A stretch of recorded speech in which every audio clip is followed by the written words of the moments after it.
ரெண்டு engine flame out ஆகுறதுங்கிறது is serious emergency. இந்த பேர்ட் ஸ்ட்ரைக் கூட ஒரு பேர்ட் எல்லாம் பண்ணா ஸ்ட்ரைக் ஒரு இன்ஜின் எல்லாம் ஃபிளேம் அவுட்டே ஆகாது. அந்த இன்ஜின்குள்ள ஆக்சுவலா டெட் கோழியை வந்து தூக்கி உள்ள விடுறாங்க.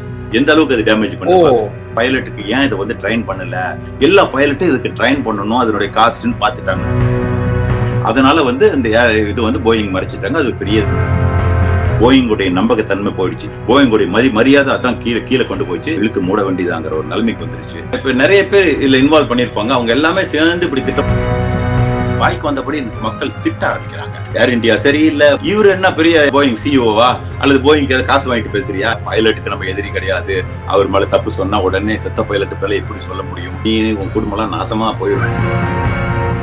சமீபத்துல ஒரு 2-3 நாட்களுக்குள்ளே சண்டிகர்ல இண்டிகோ பிளைட் ஒண்ணு போகும்போது அதே மாதிரி 2 இன்ஜின்லயும் ஏதோ ஒரு ரெயின் காரணமா தண்ணி உள்ள போயிடுச்சு, ஆஃப் ஆயிடுச்சு. திருப்பி வந்து ஆன் பண்ணி திருப்பி வந்து மேனேஜ் பண்ணி போனாங்கிறத ஒரு ரிப்போர்ட் பண்ணியிருந்தாங்க. இதுலயும் நம்ம 2 இன்ஜின் ப்ராப்ளம் தான் நம்ம வந்து பேசுறோம். இது என்னன்னா, நான் மீடியா பெர்ஸ்பெக்டிவ் தான் கேட்கிறேன். மேபி இந்த பிரச்சனைக்கு அப்புறம் அதிகமா இது குறித்து போக்கஸ் வருதா, அங்கங்க இது மாதிரி நடக்கும், அது ஒரு பெரிய டீல் இல்ல, அதெல்லாம் சால்வ் பண்ணக்கூடியது. இப்ப அதிகமா ரிப்போர்ட் ஆகிறதுனால மக்களுக்கு பயம் வருதுன்னு நினைக்கிறீங்களா? கண்டிப்பா பயம் இருக்கு. இப்ப நீங்க சொன்ன மாதிரி இப்ப 2 இன்ஜின் ஃபிளேம் அவுட் ஆகுறதுங்கிறது is serious emergency for any flight. ஆனால் 2 இன்ஜின் ஃபிளேம் அவுட் ஆகுது, வாட்டர்ல மட்டும் ஃபிளேம் அவுட் ஆகுறதுங்கிறது வந்து ஒரு நியர் இம்பாசிபிள் பாசிபிலிட்டி இருக்குது. ஒரே ஒரு தடவை தான் நான் சொன்னேன், சிவியர் வெதர்ல. ஏன்னா நீங்க பாத்திருப்பீங்க, கொட்டுற மழை அப்படி கொட்டும், இடியில் போகாது, மழை பயங்கரமா கொட்டும். அதுல டேக் ஆஃப் ஆகும். அதுல ஃபுல் டேக் ஆஃப் ஆக தான் உங்களுக்கு ஃபுல் பவர் தேவை. அதே மாதிரி இந்த என்ஜினை டெஸ்ட் பண்ணும்போது லிட்டரலி வாட்டரை ஊத்துவாங்க. அதுல எவ்வளவு வாட்டர்னாலும் அது வந்து அதை எடுத்துக்க முடியும். அவ்வளோ அந்த இன்ஜினுக்கு வந்து இந்த கொற்ற மழை இதெல்லாம் மனசுல வச்சுதான் இன்ஜினை வந்து டிசைன் பண்ணிருக்காங்க. என்னென்ன பாசிபிலிட்டிஸ் இருக்குமோ எல்லாத்தையும் டெஸ்ட் பண்ணி தான் அனுப்புவாங்க. அதாவது இந்த பேர்ட் ஸ்ட்ரைக் கொடுங்க, அந்த இன்ஜினுக்குள்ள ஆக்சுவலா டெட் கோழியை வந்து தூக்கி உள்ள விடுறாங்க. எந்த அளவுக்கு அது டேமேஜ் பண்ணுவாங்க. எல்லாமே ஒவ்வொன்றுமே டெஸ்ட் பண்ணி அவ்வளவு பவர்ஃபுல்லா அதெல்லாம் தாங்கிட்டு ஃபிளேம் அவுட் ஆகாத மாதிரி இருக்கும். அது எப்ப இந்த பேர்ட் ஸ்ட்ரைக் கூட ஒரு பேர்ட் எல்லாம் பண்ணா ஸ்ட்ரைக் ஒரு இன்ஜின் எல்லாம் ஃபிளேம் அவுட்டே ஆகாது. சைஸ்ல இருக்கு 2 அடி 3 அடி இதெல்லாம் இருக்குது. 5 கிலோ 4 கிலோ வெயிட்ல இருக்கிறதெல்லாம் இருக்குது. அந்த மாதிரி பேர்ட்ஸ் ஒரு 4 போய் இந்த மாதிரி அதனுடைய வந்து இது ஃபியூயல் மட்டும் இது ஸ்டார் வெயிட் ஆயிடும். அதாவது உங்களுக்கு தேவையான ஏர் வேணும் உள்ள இன்டேக். ஏன்னா அது ஹியூஜ் ஏர் உள்ள இழுத்தாதான் உங்களுக்கு வந்து அந்த, இல்லைன்னா உங்களுக்கு கார்பரேட்டர்ல ஏரும் பெட்ரோலும் மிக்ஸ் ஆகுது இல்ல கார்ல பைக்ல, வந்து ஏர் மிக்ஸ் ஆகலன்னா உங்களுக்கு இக்னைட் ஆகாது, உங்களுக்கு அது கார் நின்று போயிடுமே. அது மாதிரி ஆக்சிடென்ட்க்கு அப்புறம் நிறைய ரிப்போர்ட்ஸ் வந்து பழைய ரிப்போர்ட்ஸ் எல்லாம் எடுத்து நிறைய பேர் டீகோட் பண்ணி பார்க்கும்போது போயிங் மேல அவ்வளவு பெரிய கம்ப்ளைண்ட்ஸ் வந்து வெவ்வேறு நாடுகள்ல வச்சு, இந்தோனேஷியால ஒரு பிளைட்ல வந்து அவங்க புதுசா பண்ண டெக்னாலஜி சொல்லாம விட்டுட்டாங்க, அது வந்து அந்த கேபினட் ஒரு பெரிய ஸ்ட்ரெஸ் ஆயிடுச்சுங்கிறாங்க. அப்புறம் யூஎஸ்ல இருக்க ஜுடிஷியல் கம்பெனி வந்து நீங்க உங்க தப்பா ஒத்துக்கிறீங்களா இல்ல உங்களை பீனலைஸ் பண்ணவான்னு அவங்களை இது பண்றாங்க. அப்ப இவ்வளவு நடுவுல போயிங்கும் ஒரு பெரிய புகார்களுக்கு நடுவிலான ஒரு கம்பெனியா இருந்துட்டு தானே இருந்திருக்கு. இப்ப அது நம்ம இல்லைன்னு நம்ம தவிர்க்க முடியாது இல்ல. 2 அக்கேஷன்ல என்ன இருக்குன்னா, அந்த சென்சர் இருக்கு, இந்த ஆங்கிள் ஆஃப் அட்டாக் சென்சர் இருக்கு. இது வந்து ஆக்சுவலா வந்து இவங்க வந்து 10 டிகிரி 8 டிகிரில தான் இருக்கிறாங்க. ஆனா இந்த கிரிட்டிக்கல் ஆங்கிளை தாண்டின மாதிரி தப்பான எரர் மெசேஜ் காமிச்சு அதுக்கு ரீட் பண்ணிடுச்சு. கம்ப்யூட்டர் ரீட் பண்ண உடனே பிளேன் என்ன கிரேவ் டேஞ்சர் அப்படின்னு சொல்லி கம்ப்யூட்டர் கிக் பண்ணிடுச்சு. அது மட்டும் பைலட்ஸ்க்கு தெரியாது. ஏன் அப்படின்னா அது அகெயின் எல்லாம் சொல்றாங்க, எனக்கு தெரியல, இதுவும் ஸ்பெகுலேஷன் தான். என்னன்னா இது வந்து பைலட்டுக்கு ஏன் இதை வந்து ட்ரைன் பண்ணல, இது ஏன் சொல்லலன்னா, இது அவங்க நினைச்சது அநேகமா இது உபயோகப்படாது, ஒரு சேஃப்டிக்காக வச்சிருக்காங்க. அப்படி பைலட் எல்லாம் சொல்லும் போது எல்லா பைலட்டும் இதுக்கு ட்ரைன் பண்ணணும், அதனுடைய காஸ்ட்னு பார்த்துட்டாங்கன்னு சொல்றாங்க. மேபி அதுவும் ட்ரூவா இருக்கலாம். அதனால வந்து இந்த இது வந்து போயிங் மறைச்சிட்டாங்க. அதுக்கு பெரிய அந்த மாதிரி பண்ணியிருந்தாங்க. பண்ணதுனால பெரிய பின்னடைவு. கிட்டத்தட்ட 20 மாசம் அந்த எல்லா ஏர்கிராப்டும் கிரவுண்ட் பண்ணியிருந்தாங்க. அது மட்டும் இல்ல, போயிங்குடைய நம்பகத்தன்மை போயிடுச்சு. போயிங் அதுக்கு மேல செல்ஃப் சர்டிபிகேட் பண்ணலாம், ஒன்னு ஆயிடுச்சுன்னா அவங்களே பண்ணிக்கலாம். இப்ப அப்படி கிடையாது, எக்ஸ்டர்னல் தான். இப்ப அவங்களை நம்ப தயாரா இல்ல. போயிங்குடைய மரியாதை அதான் கீழே கொண்டு போயிடுச்சு. அதுக்கு பிறகு அந்த ஒரு தடவை அந்த விண்டோ அந்த டோர் எமர்ஜென்சி டோர் ப்ளோ ஆனது, அதுக்கும் ஒரு ஃப்ளா நடந்தது. இது மாதிரி அதுல என்ன ஆயிடுச்சுன்னா, அது வந்து என்னன்னா, ஒரு சிலது வந்து அது இண்டிவிஜுவல் நீடு, உங்களுக்கு வந்து இங்க வேணும்னு சொல்லிட்டு இண்டிவிஜுவல் ஏர்லைன் சொல்லுவாங்க. அதுக்காக வேண்டி அந்த ஓப்பனிங் இருக்கும், அது பெர்மனண்டா க்ளோஸ் பண்ண ஒரு இடம் வந்து சரியான முறையில் அது கரெக்டா பண்ணல, அந்த ப்ரெஷர்ல வெளியே வந்து விழுந்துருச்சு. இது மாதிரி வந்ததுனால இப்ப ரீசெண்டா 90s பிறகு நீங்க சொல்ற மாதிரி இப்ப நான் போயிங்கோடைய ஒரு லாஸ்ட் ஒரு 10 இயர்ஸ் ஃபேட்டாலிட்டி பார்த்தேன். போயிங் வந்து அதிகமா தான் இருக்கு. ஏர்பஸ்லயும் ஆயிருக்கு. லாஸ்ட் 10 இயர்ஸ்ல ஒரு 500 ஆயிருக்கு, போயிங் 700 ஆயிருக்கு. ஸோ கன்சிடரபிளி போயிங் ஹையா தான் இருக்குது. இந்த இந்த இப்போ வந்து போயிங்க்கு தெரியும் இதுக்கு மேல வந்து அவங்க காம்ப்ரமைஸ் பண்ணனா சர்வை பண்ண முடியாதுன்னு சிஇஓல மாத்திட்டு இப்போ அதுக்கான முயற்சி. ஏன்னா இது வந்து 109 வருஷ கம்பெனி, பல பில்லியன் புழங்குது, பல பேர் வாழ்வாதாரம் இருக்கு. அது வந்து இன்னும் ஒரு பெரிய மிஸ்டேக் வந்ததுன்னா இழுத்து மூட வேண்டியதாங்கிற ஒரு நிலைமைக்கு வந்துருச்சு. அதனால அவங்க வந்து எவ்வளவு கேர்ஃபுல்லா இருப்பாங்க, அதனால இப்ப இருக்கிறதும் சரி பண்ணுவாங்கன்னு நம்ம நம்புவோம். அதனால இப்போ கொஞ்சம் இதை நீங்க கம்பேரிட்டிவ்லி இன்னைக்கு, ஆனா இந்த நிலைமை நான் ஏற்கனவே சொன்ன மாதிரி தொடர்ந்து ஒரு 10 வருஷத்துக்கு நெக்ஸ்ட் 10 இயர்ஸ்க்கு போயிங்ல ஒண்ணுமே நடக்கல. இதுல 2-3 சம்பவம் நடந்ததுன்னா அந்த மென்டாலிட்டி ஷிஃப்ட் ஆகும் ஏர்பஸ் சொல்லிட்டு. பட் நம்பலாம் கிடையாது. இந்த லாஸ்ட் 10 இயர்ஸ் எடுத்து பார்க்கும்போது ஒரு மார்ஜினலி ஃபெட்டாலிட்டி போயிங்ல அதிகம். மேபி இந்த ஒர்க் கல்ச்சரும் காரணமா இருக்கலாம், எனி ஸ்மால் ஃபேக்டர் கூட காரணமா இருக்கலாம். இங்க நம்ம கிட்ட டிஜிசிஏ தனியா இருக்கு, சிவில் ஏவியேஷன் தனி மினிஸ்ட்ரி இருக்காங்க, அதுக்காக ரிப்போர்ட் இதெல்லாம் பாருங்க. இப்போ யூஎஸ்ல இருந்து யூகேல இதெல்லாம் இன்வெஸ்டிகேஷனுக்கு எதனால வராங்க? அதுக்கு வந்து ஒவ்வொரு நாடும் அனுமதிக்கணுமா? இந்த மாதிரி வரணுங்கிறது ரூல் எதுவும் இருக்கா? எனக்கு ஹானஸ்டா தெரியல, இதனுடைய சிஸ்டம் எப்படி ஒர்க் பண்ண போகுதுன்னு தெரியல. யூசுவலா அந்தந்த கண்ட்ரியோட இதுதான் வந்து அவங்களோட இன்ட்ரெஸ்ட் இருக்கு. இது அவங்க அனுமதிக்கிறாங்களா, இல்ல அவங்களோட சப்போர்ட் எந்த விதத்துல இருக்க போகுது, ஒருவேளை அந்தந்த ஃபீல்டு இருக்க சப்போர்ட் சிஸ்டத்தை அவங்க யூஸ் பண்ண போறாங்களா நமக்கு தெரியல. அதான் ஏற்கனவே சொன்ன மாதிரி இது வந்து பைலட்ஸ் கூட இது வந்து நான் என்ன தெரிஞ்சுக்கணும்னா, மேபி இப்போ ஏவியேஷனை பொறுத்த வரைக்கும் ஒரு யூனிவர்சலா தான் இருக்கு. ஒரு லான்னா அது வந்து ஹோல் வேர்ல்டுக்கு அப்ளை பண்ற மாதிரி அந்தந்த கண்ட்ரி தான். சம்பந்தமே இல்லாம யூஎஸ் யூகே வந்து அவங்களும் விசாரணைக்கு வரேங்கிறாங்களே. எனக்கு அவங்க வந்து எந்த ரிப்போர்ட்லயும் தலையிட முடியாது. மேபி சப்போர்ட் பண்ணலாம், சின்ன சின்ன ப்ராப்ளம் வருங்க, எல்லா பிளைட்லயும் வரும். அதெல்லாம் ஒன்னும் ஒரே பண்ண வேண்டாம். இப்ப பைலட் அனௌன்ஸ் பண்ணிட்டு கொஞ்சம் ப்ராப்ளம் இருக்கு, திருப்பி நான் வந்து வந்த ஊருக்கே திரும்பி போறேன்னா பேனிக் ஆக வேணாம், ஒண்ணும் பண்ண வேண்டாம். அதே மாதிரி ரன்வே கிட்ட வந்து திருப்பி டேக் ஆஃப் வச்சு ஐயோ அப்படிங்கலாம் வேண்டாம். அதெல்லாம் வந்து ஒன்ஸ் இன் வைல் நடக்கும். அதனால பேனிக்கே பண்ண வேணாம். நான் என்ன சொல்றேன், லைஃப் வந்து யாருக்கு என்ன, நம்ம அது மாதிரி விதியெல்லாம் நம்புறோம் இல்ல. பட் இருந்தாலும் சொல்றேன், நம்ம வந்து இதுல வந்து ஒரி பண்றது வேர்த் இல்ல. அது வந்து ஒரு சேஃபான ஜேர்னி. ஃபிளைட்டை வந்து ஏறி ஜாலியா அதை என்ஜாய் பண்ணி பிளசன்ட் ஃபிளைட்டா கொண்டாடுங்க. அதை வந்துட்டு நம்ம பயந்துட்டு இருக்க வேண்டிய அவசியம். பையன் எடுத்த ஒரு சின்ன ஒரிஜினல் ஃபுட்டேஜ் வந்த உடனே அதுல R80 வந்து கீழே வருது. சோ வந்துட்டு சோ அதனால வந்து இது வந்து ஹியூமன் எரருக்கான பாசிபிலிட்டிஸ் இல்லைங்கிறத அவங்க ரூல் பண்றாங்க. சோ வந்து வேற வழி இல்ல, 2 இன்ஜின் போயிருச்சு. சோ R80 வச்சு அந்த 2 இன்ஜின் ஆன் பண்ண முடியுமான்னு அவங்க முயற்சி பண்ணிருக்காங்க அப்படின்னு அவங்க வந்து சொன்னாங்க. நீங்க இந்த வீடியோஸ் பாத்தீங்களா? உங்களுடைய நான் பாக்கல, ஆனா நீங்க சொன்னதை கேள்விப்பட்டேன். ஓகேங்களா, இது இந்த மாதிரி சம்பவம் வந்து பாத்துருக்காங்கன்னு நிறைய பேர் கன்ஃபார்ம் பண்ணிருக்காங்க. அவ்வளவுதான் வழியா அவங்க சவுண்டும் கேட்டதா சொல்றாங்க. எனக்கு தெரியல. இந்த R80ங்கிறது வந்து என்ன தெரியுங்களா, அது பைலட்டா டிப்ளாய் பண்றது இல்ல. எந்த பவரும் ஆட்டோமேட்டிக்கா வந்துடும். எந்த பவர் என்ன, ரெண்டே பர்பஸ். ஒன்னு வந்து இம்மீடியட்டா உங்களுக்கு பிளைட் கண்ட்ரோல் பண்ண ஹைட்ராலிக்ஸ் ஒர்க் பண்ணணும், நம்பர் 1. நம்பர் 2 வந்து மினிமம் எல்லாத்துக்கும் போகாது, ஏர் கண்டிஷன்லாம் ஒர்க் பண்ணாது. அந்த ஏன்னா கொஞ்சம் தான் எலக்ட்ரிசிட்டி ப்ரொடியூஸ் பண்ணும். அந்த உங்களுக்கு ஏவியானிக்ஸ் மினிமம் ஓட்டுறதுக்கு என்ன ஏவியானிக்ஸ் தேவையோ அந்த ஏவியானிக்ஸ் மட்டும் ஒர்க் பண்றதுக்கு, இந்த 2 பர்பஸ்க்கு ஆட்டோமேட்டிக் வந்துடும். இப்போ வந்து ஃபர்ஸ்ட் பின்னால ஏபியூன்னு ஒன்று இருக்கு. நிறைய பேர் அது கேள்வி கேட்கலாம், ஒருவேளை ஏன் ஏபியூ இல்லைன்னு. ஏபியும் இந்த மாதிரி ஆட்டோமேட்டிக்கா எப்போ ஸ்டார்ட் பண்ணும், மேனுவலா இவங்க ஸ்டார்ட் பண்றதுக்கு அவகாசம் இல்லை, நம்பர் 1. ஆனா ஒரு லெவல் போனாதான், ஒரு ஆல்டிடியூட் மேல இருந்ததுன்னா தென் அது யூஸ் பண்ணுவாங்க. இதுல எதுக்குமே யோசிக்கவே இல்லைங்க. அந்த ஆல்டிடியூட்ல இதுவும் ஆட்டோமேட்டிக்கா ஸ்டார்ட் ஆகாது. சோ ஒரு டக்குன்னு விழுந்தது அப்படின்னா இது ரெண்டும் வந்து கொஞ்சம் கோயின்சிட் ஆகுது. அந்த பொழைச்சாரு பாத்தீங்களா, அவர் லைட் பிளிக்கரிங் ஆகுதுன்னு சொன்னதும் இதுவும் கொஞ்சம் கோயின்சிட் ஆகுது. அப்படின்னா அப்ப என்ஜின் வந்து நம்ம முதல் நாள் பேசப்பட்டது நானே பேசியிருக்கேன். எய்தர் பேர்ட் ஸ்ட்ரைக்கு அல்லது ஏதோ ஒரு காரணத்தால டியூவல் இன்ஜின் ஃபெயிலியர். நான் எல்லாரும் பேசுனது நானும் பேசினேன். 2வது நாள் எல்லாம் பேசுனது நானும் பேசினேன். ஃபிளாப்ஸ் ரிட்ராக்ட் ஆயிருக்குது, டிப்ளாய் ஆகுறது ரிட்ராக்ட் ஆயிடுச்சு, ரிட்ராக்ட் ஆக கூடாத ஆயிருக்க வேண்டிய லேண்டிங் கியர் வெளியே இருந்தது. சோ இது வந்து நான் பேசுனது பியூர்லி நேபாள் ஆக்சிடென்ட் வந்து அப்படியே எனக்கு அது உடனே அதான் வந்தது. அந்த அம்மா அப்படிதான் தப்பா பண்ணிட்டாங்க. பிளாப்புக்கு பதிலா ஃபெதரிங் பண்ணிட்டாங்க. ஃபெதரிங்னா அந்த இன்ஜின் பவரை கெடுத்துட்டாங்க, அதனால விழுந்து எல்லாம் இறந்துட்டாங்க. இதுதான் எனக்கு ஞாபகம் வந்து, அதை வச்சு நான் சொன்னேன். ஆனா இப்பயும் சொல்றேன், இந்த தியரியும் எந்த அளவுக்கு உண்மைங்கிறது பிகாஸ் நான் சொன்ன எனக்கு தெரியல, சத்தியமா தெரியல.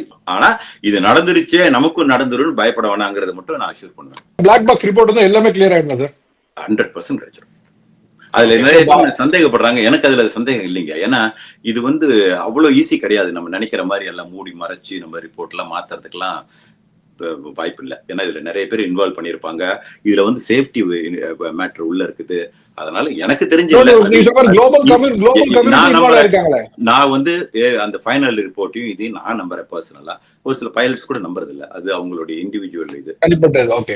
நீங்க சொன்ன மாதிரி குளோபல் கம்யூனிட்டியோட பார்வைக்கு வந்துருச்சு. இப்போ எல்லாருமே இதை பாக்குறாங்க. இப்போ வேர்ல்டு முழுக்க இருக்க ஏவியேஷன் எந்தூசியஸ்ட் எல்லாருமே பாக்குறாங்க. இப்போ நீங்க அதுல எவ்வளவு மேனிபுலேஷன் பண்ண முடியும்னு தெரியல. இவ்வளவு பேரும் இருக்காங்க பார்வை இருக்குல்ல. ஜஸ்ட் லைக் தட் நீங்க கடந்து போக முடியாது. ஏன்னா இப்ப நிறைய பேர் இதுல இன்வால்வ் பண்ணிருப்பாங்க. அவங்க எல்லாமே சேர்ந்து இப்படி திட்டம் போட்டு பண்ண முடியுமாங்கிறது எனக்கு தெரியல. அதே மாதிரி இது வெரி இம்பார்ட்டன்ட். இந்த அவுட்கம் வந்து இந்த அவுட்கம் பேஸ் பண்ணி தான் நாளைக்கு இந்த மாதிரி ஒரு நிகழ்வு வரா இருக்கலாம். நாளைக்கு அவங்க பேர பிள்ளைங்களுக்கு கூட போகலாம் பிளைட்ல. சோ இந்த அளவுக்கு ஒரு பிசினஸை காப்பாத்துறதுக்கோ ஒருத்தங்களை காப்பாத்துறதுக்கோ பண்ணுவாங்கிறது நான் நம்பல. இந்த ஏர் கிராஷ்க்கு அப்புறம் மக்கள் பூரா பயந்து போயிருக்காங்க. அது ஃப்ரீக்வென்ட் ஃபிளையர்ஸ் வந்து ரொம்ப பயந்து போயிருக்காங்க. இப்ப இவ்வளவு டிரான்ஸ்போர்ட் போகுது, அதுலதான் இத்தனை % தான் விபத்துகள், அப்படிதான் டேட்டா சொல்ல முடியுமா? இன்னைக்கு வந்து 450 இருந்து 500 கோடி பேர் ஒரு வருஷத்துல உலகத்துல ஏர் டிராவல் பண்றாங்க. இது வந்து வருஷம் எக்ஸ்பனன்ஷியல் growth ஆயிருக்கு. லாஸ்ட் 15 வருஷம் பாத்தீங்கன்னா கண்ணா பின்னான்னு வளர்ந்துருச்சு. நிறைய அந்த ஏர்கிராஃப்ட் இண்டஸ்ட்ரி அப்படி ஒரு growth நடந்திருக்கு. அந்த growth-இன் வெளிப்பாடு தான் இது. ஏன்னா இப்ப என்ன பண்ணிட்டாங்கன்னா அஃபோர்டபிலிட்டி எல்லாருக்கும் நிறைய பேருக்கு, நிறைய டெவலப்பிங் கண்ட்ரிக்கெல்லாம் முதல்ல இருக்காது. இப்ப நம்ம எல்லாம் சின்ன வயசா இருக்கும்போது ஏர்கிராஃப்ட்ல போறதே ஒரு பெரிய விஷயம். ஒன்லி ஒரு பீப்புள் தான் போக முடியும். இவ்வளவு ஃப்ரீக் அடிக்கடி முதல் தடவை போகும்போது எல்லாம் பயப்படலாம். இவ்வளவு அடிக்கடி பண்றவங்க நான் சொன்னேன் ஃப்ரீக்வென்ட் டிராவலர் சொல்றேன். 5 பேர்ல ஒருத்தர் பயந்துட்டு தான் போறாங்களாம். எவ்ரி 5 பேசஞ்சருக்கு ஒருத்தங்க ஏறும்போது இறங்குவோமா அப்படிங்கிற ஒரு கேள்வியோட தான் ஏறுறாங்க பிளைட்குள்ள. சிரிச்சிட்டு இருப்பாங்க. பாத்தீங்கன்னா 300 பேர் இருப்பாங்க. அதுல நீங்க அந்த 5ல ஒருத்தர் கணக்கு போட்டீங்கன்னா எத்தனை பேர் பயந்துட்டு இருக்காங்கன்னு பாருங்க. ஓகே அப்படின்னு இது ஒண்ணு பத்தி பயப்படுறதுக்கு ஒண்ணு இல்லைன்னு போறாங்க. இதுதான் உண்மை. ஏன் அப்படின்னா இதேதான். இந்த ஒரு விபத்து நடக்குதுன்னா அந்த ஏர்கிராஃப்ட்ல இருக்க மோஸ்ட் ஆஃப் த டைம் இது மாதிரி ஃபேட்டல் கிராஷ்ல எல்லாம் செத்துறாங்க. அண்ட் அது ஒரு பேசு பொருளா உலக அளவுல இருக்கு. சோ இது பேசு பொருளா இருக்குது. எல்லாத்தையும் ஒரே நேரத்துல ரீச் பண்ணுது. இவங்க எல்லாருக்கும் அந்த பயமும் இருக்கு. இது முற்றிலும் இது தவறான ஒரு விஷயம். ஏன்னா இதை வந்து நான் ஸ்டாட்டிஸ்டிக்கலா நான் ப்ரூவ் பண்றேன். அதாவது நான் வந்து இந்த டேட்டாஸ் எல்லாம் எடுத்து வச்சிருக்கேன். இது மாதிரி சொல்றதுக்கு நான் எடுத்து வச்சிருக்கேன். நீங்க வந்து கார்லயும் நீங்க பைக்லயும் நீங்க டிராவல் பண்ணும்போது ஏரோப்ளேன்ல போற மாதிரி 100 மடங்கு நீங்க 100% அதிகமா சாகிறதுக்கு வாய்ப்பு இருக்கு. மோட்டார் சைக்கிள் ஸ்டாகரிங் 1500 தடவை 1500 மோட்டார் சைக்கிள் ஆனதான் ஒரு பிளைட் ஆக்சிடென்ட் வரும். அந்த அளவுக்கு 1500 மடங்கு இப்படி இருக்குது. அப்போ நான் போன வருஷத்துடைய அந்த டேட்டா வந்து ஒரு நம்பகரமான ஒரு ஸ்டாட்டிஸ்டிக்ஸ் எடுத்தேன். போன வருஷத்துல ஆக்சிடென்ட்ல எல்லா ஆக்சிடென்ட்லயும் நடந்து போறவங்க சைக்கிள், மோட்டார் சைக்கிள், காரு, அப்புறம் இந்த பசங்க போவாங்க இந்த ஸ்கேட் போர்டு, இந்த பைக், சின்ன பைக்ல ரோட்ல விளையாண்டுட்டு இருப்பாங்க, அதுவும் இன்க்ளூடிங் எல்லாம் சேர்த்து 1.19 மில்லியன், அதாவது 12 லட்சம், கிட்டத்தட்ட 12 லட்சம் பேர் இறந்திருக்காங்க ஒரு போன வருஷத்துல மட்டும், ஒரு வருஷத்துல. குளோபல் 23 பேர் நடந்து போறவங்க ஆக்சிடென்ட்ல செத்துருக்காங்க. அதனுடைய கணக்கு வந்து 2,74,000 பேர். மோட்டார் சைக்கிள்ல மட்டும் 2,50,000 பேர் இறந்திருக்காங்க. சைக்கிளிஸ்ட் 71,000 பேர் இறந்திருக்காங்க. அந்த மைக்ரோ மொபிலிட்டி நான் சொன்ன பாத்தீங்களா, பசங்க இந்த ஸ்கேட்டிங் போர்டு, அதுல 36,000 பேர். காரும் லைட் வெஹிக்கிள்ல மட்டும் 3,60,000 பேர். மொத்தம் வந்து 11,90,000 பேர் இந்த இதுல மட்டும் இறந்திருக்காங்க. இது ஒரு ஸ்டாட்டிஸ்டிக்ஸ். இப்போ இடிங்கிறது வந்து நம்ம வந்து விடலாம் யாருக்கும் விழாதுன்னு நினைச்சிட்டு இருக்கிறோம். ஒரு வருஷத்துல 6,000 பேர்ல இருந்து சம்டைம் 25,000 பேர் கூட இறக்காங்க இடி விழுந்து. அது உங்க வீட்டுல விழுந்தா நம்ம வீட்டுல இருந்தா இறந்துருவாங்க. வீட்டுல இருக்கலாம், மரத்தடியில இருந்தா மரத்தடியில சான்ஸ் இருக்கு. இது வந்து யாரும் தேடி போல. இடியை வந்து நீங்க அவாய்ட் பண்றதுக்கு வாய்ப்பே இல்லை, வழியும் இல்லை. Wrong person at the wrong place hate it, அவ்வளவுதான். இப்போ நான் ஏன் இந்த ஸ்டாட்டிஸ்டிக்ஸ் சொல்றேன், இந்த சதவீதம் எவ்வளவு இருக்கு பாருங்க. நம்ம ஏர்கிராஃப்ட்ல லாஸ்ட் 5 இயர்ஸ் பாத்தீங்கன்னா ஆவரேஜ் வந்து 300க்கு கீழே. ஒரு சில வருஷத்துல ஒருத்தர் கூட சாகுறது இல்லை. ஆனா ஒவ்வொரு நாளும் 15 மில்லியன் பேர் உலகத்துல ஏர் டிராவல் பண்றாங்க. சோ என்டையர் வருஷத்துக்கும் 1 அல்லது 2 ஃபேட்டாலிட்டி வருது. இப்போ நீங்க சான்சஸ் எடுத்துக்கிட்டீங்கன்னா உங்க தலையில இடி விழுவுறதுக்கு இதை விட 20 மடங்குமோ, உங்க பைக்ல போதான் 1,500 மடங்கும், கார்ல 100 மடங்கு. நம்ம வெளியே வந்தா வீட்டுல இருந்தாலே பிரச்சனை, வீட்டுல இருந்தாலும் சாகிறதுக்கு இதோட அதிக வாய்ப்பு இருக்கு. அப்ப நீங்க கம்பேரிட்டிவ்ல பாருங்க, ரேரஸ்ட் ஆஃப் ரேர். அதையும் கூட ஏவியேஷன் மாதிரி ஒரு பர்ஃபெக்ட் இண்டஸ்ட்ரி வேர்ல்டுல எதுவுமே கிடையாது. இதை பார்த்து தான் மெடிக்கல் ஃபீல்டுலயும் இதனுடைய ஸ்டாண்டர்டை ஃபாலோ பண்ண பாக்குறாங்க. லைக் அந்த ஹார்ட் சர்ஜரி, இதுல எல்லாம் இவங்க வந்து யாருமே காம்ப்ரமைஸ் பண்ண மாட்டாங்க. கண்டபடி நம்ம வாய்க்கு வந்தபடி மக்கள் திட்ட ஆரம்பிக்கிறாங்க. ஏர் இந்தியா சரியில்லை, போயிங் சரி. நாம அதை பத்தி உண்மையை சொன்னா இவரு என்ன பெரிய இவரு போயிங் சிஇஓவா அல்லது போயிங் காசு வாங்கிட்டு பேசுறியா? ஏர் இந்தியாவுக்கு நான் யார்ட்டையும் காசு வாங்கல, சும்மா தான் பேசிட்டு இருக்கேன். சொல்றேன். இது வந்து இதெல்லாம் ரொம்ப தப்பான விஷயங்கள் வாரி தெரியுதுன்னு அடிக்கிறாங்க. அதெல்லாம் உண்மை கிடையாது. யாருக்காகவும் பேசல. ஏன்னா நமக்கு தெரியுது தப்பான விஷயங்கள் இருக்கு. அதை நம்ம தெளிவுபடுத்த மீடியால வந்து நம்ம உண்மை என்னன்னு சொல்ல வேண்டியதுதான் நம்ம வேலைன்னு நான் நினைக்கிறேன். பைலட்டுக்கு நம்ம எதிரி கிடையாது. அவர் மேல தப்பு சொன்னா உடனே செத்த பைலட் மேல எப்படி சொல்ல முடியும்? சாபம் வேற, நீ உன் குடும்பம் எல்லாம் நாசமா போயிடும். இதெல்லாம் வந்து ரொம்ப முற்றுலி தவறு. நம்ம அவர் மேல எல்லாம் ஒண்ணு சொல்ல, என்ன நடந்திருக்குன்னு அந்த ஸ்டாட்டிஸ்டிக்ஸ் சொல்லி இந்த பாசிபிலிட்டியும் இருக்கு. நம்ம வந்து இன்னொன்னு அப்படியாப்பன், ஒரு ஏர்கிராஃப்ட் ஆக்சிடென்ட் ஆகி இந்த மாதிரி ஒரு மேஜர் ஆக்சிடென்ட் லைக் இந்த மாதிரி ஃபெட்டாலிட்டி வந்ததுன்னா, இதுதான் நான் முதல் தடவை பாக்குறேன். வேர்ல்டு லெவல் அட்டென்ஷன் மட்டும் கிடையாது, டூ மணி பைலட் ஸ்பெகுலேட் பண்ண ஆரம்பிக்கிறாங்க. இதுக்கு முதல்ல நீங்க சரித்திரத்தை எடுத்து பாருங்க. அவங்க வந்து சொல்லுவாங்க, என்ன சொல்லுவாங்கன்னா, ஒரு ஆக்சிடென்ட் ஆயிடுச்சுன்னா இங்க கிளம்பிச்சு இப்படி போச்சுன்னு, இப்ப நீங்க எல்லாம் இப்படி அந்த இன்ஃபர்மேஷன் அதை தான் சொல்லுவாங்க ஒழிய ஒருபோதும் சொல்ல மாட்டாங்க இது அன்எத்திக்கல். நான் இப்ப சொல்றேன், நானே பேசிக்கிட்டே சொல்றேன் அன்எத்திக்கல். ஏன்னா ஒரு ஆதாரம் இல்லாத ஒருத்தங்களை குற்றம் சாட்டுற மாதிரி தான் அது. ஆனா இந்த ஏர்கிராஃப்ட் இந்த ஆக்சிடென்ட் வந்து என்ன ஆயிடுச்சுன்னா, இது பெரிய அளவுல போய் ரீச் பண்ணி, அது பர்டிகுலரா இந்தியாவில பாக்குறேன், ஒவ்வொரு இந்தியனும் தன் வீட்டுல நடந்ததாவும் நினைச்சிட்டாங்க. அந்த எண்ணம் வந்துருச்சு. நம்பர் ஒன், தான் வீட்லயும் சொந்தக்காரங்களுக்கும் நடந்ததா இமேஜின் பண்ணிக்கிட்டாங்க. அவங்க பார்ட் ஆஃப் த ஆக்சிடென்ட் ஆயிட்டாங்க. Number one. நம்பர் டூ, இப்ப எல்லாருக்கும் பயம் வந்துருச்சு. ஐயோ பிளைட் சேஃப் இல்லையா, சேஃப் இல்லையான்னு. இன்னொரு 3 மாசத்துக்கு பாருங்க, அந்த பிளைட்ல அந்த கோளாறு வந்துச்சு, இந்த பிளைட்ல இந்த கோளாறு வந்துச்சுன்னு நியூஸ் பயங்கரமா வந்துட்டு இருக்கும். ஆக்சுவலா இப்பவே வந்துகிட்டு இருக்கு. எனக்கு அது ஒரு கேள்வி இருக்கு. இப்பவே பாத்தீங்கன்னா அவ்வளவு நியூஸ் இருக்கு. டெய்லி வர விஷயம் பெரிய பேசு பொருள் ஆயிடுச்சு. இது ஒண்ணுமே இல்ல. ஒரு மிஷின்னா சின்ன சின்ன விஷயங்கள் வராதே இருக்கும். Pilots are trying to manage that kind of issue. அதெல்லாம் வந்தா ஆக்சிடென்டா மாறிச்சுன்னா யாருமே நானும் சொல்லிடுவேன், இது வந்து வெரி அன்சேஃப்னு சொல்லிட்டு. சின்ன சின்ன அது மிஷின் வரதான் செய்யும். அதுக்கு வந்து எல்லாத்துக்குமே பைலட்ஸ் ட்ரைன்டு, என்ஜின் ஃபயருக்கு ட்ரைன்டு, எவ்ரி 6 months அவங்க சிமுலேட்டர்ல உட்காந்து எல்லா சுச்சுவேஷனுமே அவங்க ரியலா செஞ்சு பழக்கம். அன்பார்ச்சுனேட்லி இந்த இன்சிடென்ட்ஸ்ல இந்த பைலட் இல்ல, எந்த பைலட் தான் என்ன பண்ண முடியும்? டியூயல் இன்ஜின் ஃபெயிலியர் நான் சொல்றேன். வரலாற்றுல இதான் முதல் தடவை நடந்திருக்கு.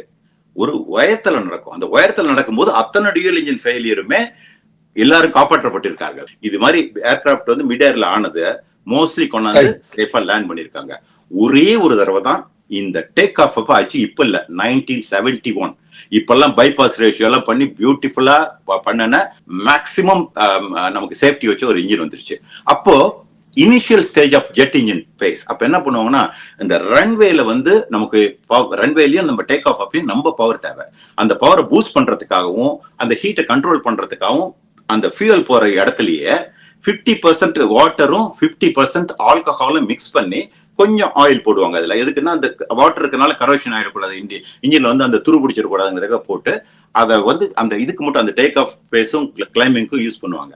அதுல 1971ல நடந்தது. அதெல்லாம் வந்து பிரிமிட்டிவ் கைண்ட் ஆஃப் ஆரம்ப கால ஜெட் இன்ஜின். அப்ப இப்ப இருக்கிற சிஸ்டமே இல்ல, வேற பேசிக்.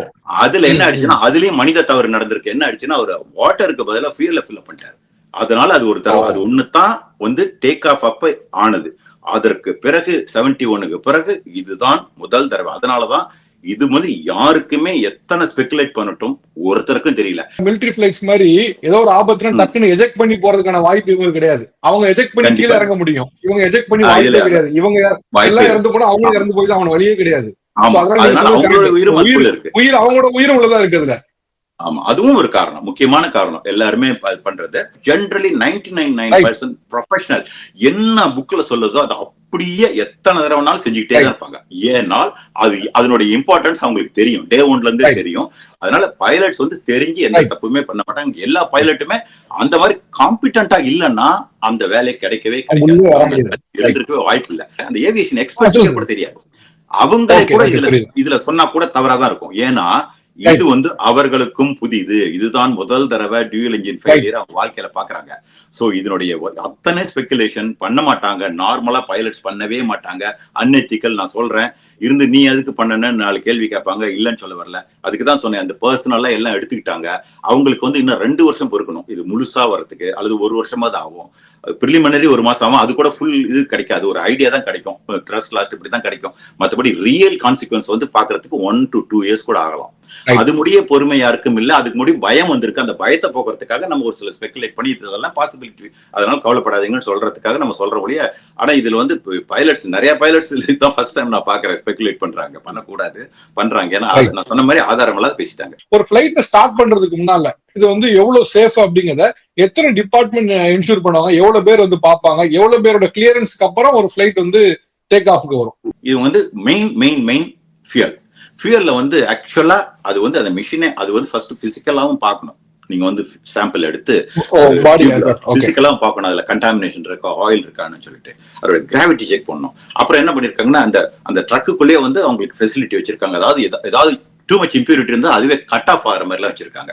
ஸோ ஒன்னு வந்து ஃபியூயல் வெரி வெரி இம்பார்ட்டன்ட். ஏன்னா எஸ்பெஷலி இந்த பிரிட்டிஷ் ஏர்வேஸ் ஆக்சிடென்ட் ஆச்சு பாத்தீங்களா ஹீத்ரோல, அதுக்கு பிறகு நம்ம ஸ்ட்ரெட்ஜ் ரூல் கூட இனிமேல் ஒரு கண்டாமினேஷன் வரக்கூடாது, அதுல வந்து வாட்டர் எல்லாம் இருந்து அப்படி எல்லாமே இதாகி ஐஸ் ஃபார்ம் ஆயிடுச்சு, அதனால வரக்கூடாது அப்படின்னு சொல்லிட்டு அதை வந்து நம்ம மிகைப்படுத்தி வச்சிருக்காங்க. அதனாலதான் இப்ப எல்லாருக்கும் டவுட். அதெல்லாம் வந்து அதை விட முதல்ல இருந்ததோட இப்ப பெட்டரா இருக்கு. அது ஒண்ணு. ரெண்டாவது, இன்ஜினியர்ஸ் வந்து ஜென்ரலா லுக் பண்ணுவாங்க, ஒவ்வொரு இதுக்குமே பண்ணி அவங்க பார்த்துட்டு ஓகே எதுலயுமே மெயினா லீக்ஸ், ஏதாவது ஃப்ளூயிட் லீக்ஸ், ஏதாவது டென்ட்ஸ், ஏதாவது ஒரு ஸ்ட்ரக்சரல் டேமேஜ், ஏதாவது ஒரு கிராக்ஸ் பார்ப்பாங்க. இது முடிச்ச உடனே பைலட்ஸ் வந்துட்டு ப்ரீ ஃபிளைட் இருக்கு. அதாவது முதல்ல உட்காந்துட்டு ஒரு பைலட் வந்து ரெண்டு பைலட் சேர்ந்து நிறைய செக் பண்ணுவாங்க. பட் ஒரு பைலட் வந்து அது வெளியே வந்து வேற யாருக்கும் அந்த வேலையை வந்து மத்தவங்களுக்கு டெலிகேட் பண்ண முடியாது. அவங்களே வந்து எங்க அதாவது ஜென்ரலா வெளியே அது வந்து ஜஸ்ட் வாக் அரவுண்ட் பண்ணுவாங்க. பண்ணும்போது எங்கேயாவது இதுக்கு மேல பேர்ட் ஸ்ட்ரைக் அடிச்சு ஏதாவது டென்ட் மாதிரி இருக்கா, எங்கேயாவது கண்ணுக்கு ஏதாவது பிசிக் பாக்குற அளவுக்கு ஏதாவது, அதுக்குன்னு மேல போயிட்டு டாப்ல எல்லாம் பார்க்க மாட்டாங்க, கண்ணுல தெரியற அளவுக்கு. அப்புறம் டயர் பிரஷர் இருக்கா, அங்க வந்து பிரேக்ல அந்த பிரேக் லிக்விட் லீக் ஏதாவது சைன் தெரியுதா, அதே மாதிரி ஃபியூல் லீக் ஏதாவது சைன் தெரியப்படுதா, அந்த என்ஜின் காவலிங் எல்லாம் சுத்தி பார்ப்பாங்க, உள்ள ஏதாவது மாட்டிட்டு இருக்கா, ஃப்ரீயா சுத்துதா. அதே மாதிரி என்ஜின் காவலிங் உள்ள இருந்து ஏதாவது திறந்து பார்க்க மாட்டாங்க, அது இன்ஜினியர்ஸ் பார்ப்பாங்க, பைலட்ஸ் திறந்து பார்க்க மாட்டாங்க. வேற ஏதாவது பாக்குறதுக்கு ஏதாவது தெரியும் அப்படிங்கிற ஒரு வந்து ஒவ்வொரு தடவையும். இப்ப சப்போஸ் ஒரு சென்னை டு பெங்களூர் ஒரு 6 லெக் இருக்குன்னு வச்சுக்கோங்களேன், 6 முறை இதை செய்வாங்க. இந்துக்கு எவ்வளவு தேவையோ அந்த தேவைக்கான ஃபியூல் மட்டும்தான் ஏத்துவாங்க. அதை முதல்ல புரிஞ்சுக்கணும். அப்போ அங்க போட்ட ஃபியூல் வந்து 1 மணி நேரத்துக்கு அவங்களுக்கு 7000 லிட்டர் அப்படின்னா 2 மணி நேரம் பிளைட்னு வச்சுக்கோங்களேன், 14000. அப்புறம் ஒரு கண்டிஜென்சி 1 மணி நேரம் 1.5 மணி நேரம் அவங்க பைலட்ஸ் டிசைட் பண்றது. அது வந்து போட்டுட்டு ஒரு 20000 25000 லிட்டருக்குள்ளதான் வந்து இறங்கிருப்பாங்க. சம்திங் நான் ஒரு உதாரணத்துக்கு சொல்றது வந்து எக்ஸாக்ட். ஆனா அகமதாபாத்ல இருந்து லண்டனுக்கு வந்து 3700 நாட்டிக்கல் மைல்ஸ். அப்ப 3700 நாட்டிக்கல் மைல்ஸுக்கு வந்து பாத்தீங்கன்னா ரஃப்லி அவங்க வந்து ஒரு 55000 லிட்டர் ஆஃப் ஃபியூல் இருக்கணும் அப்படிங்கிறது வந்து ஒரு கெஸ் ஒர்க். பட் அவங்க அன்னைக்கு அதெல்லாம் பார்ப்பாங்க, அன்னைக்கு எப்படி இருக்கு, வெதர் இருக்கு, ஹெட் விண்ட் இருக்கா, டெயில் விண்ட் இருக்கா, எவ்ரிதிங் மேட்டர்ஸ் ஃபிளைட்ல. ஆனால் 1 லிட்டர் கூட எக்ஸ்ட்ரா போட மாட்டாங்க அந்த போய் இறங்குறதுக்கும் அதுக்கும். இப்ப நிறைய பேர் கமெண்ட்ஸ் போட்டதுனாலதான் சொல்றேன், அந்த பிளைன் வந்து 126,000 லிட்டர்ஸ் பிடிக்கும், மடத்தனமா 50,000 55,000 சொல்லிட்டு இருக்காங்கன்னு. பிடிக்கும் எவ்வளவுக்கு? அது வந்து 14,000 கிட்டத்தட்ட 13,600 கிலோமீட்டர் ஒன் கோல்ல டிராவல் பண்ணும். அதுக்குத்தான் அது வந்து அது கண்டிஜென்சி சேர்த்து அவ்வளவு ஃபுல்லா பண்ணுவாங்க. அதர்வைஸ் எந்த பைலட்டும் டேங்க் ஃபுல் பண்ண மாட்டாங்க. அதே மாதிரி எவ்வளவு ஃபியூல் போடணும்ங்கிறது வந்து பைலட் தான் முடிவு பண்ணுவாங்க, அந்த டேங்க்ல எவ்வளவு வேணும்ங்கறது. ஆமா, ஃபியூல்ல வந்து கரெக்ட்டா அந்த லெவலுக்கு மேல கண்டிப்பா எந்த பைலட்டும் எடுத்துக்க மாட்டாங்க. அதுக்கு ரொம்ப நன்றி. யூஎஸ்ல உங்களோட கரெக்டா உங்க மார்னிங் உங்க டே ஸ்டார்ட் பண்ண நேரத்துல எங்களுக்காக நேரத்தை கொடுத்தீங்க. Thank you so much for time sir. ரொம்ப நன்றி.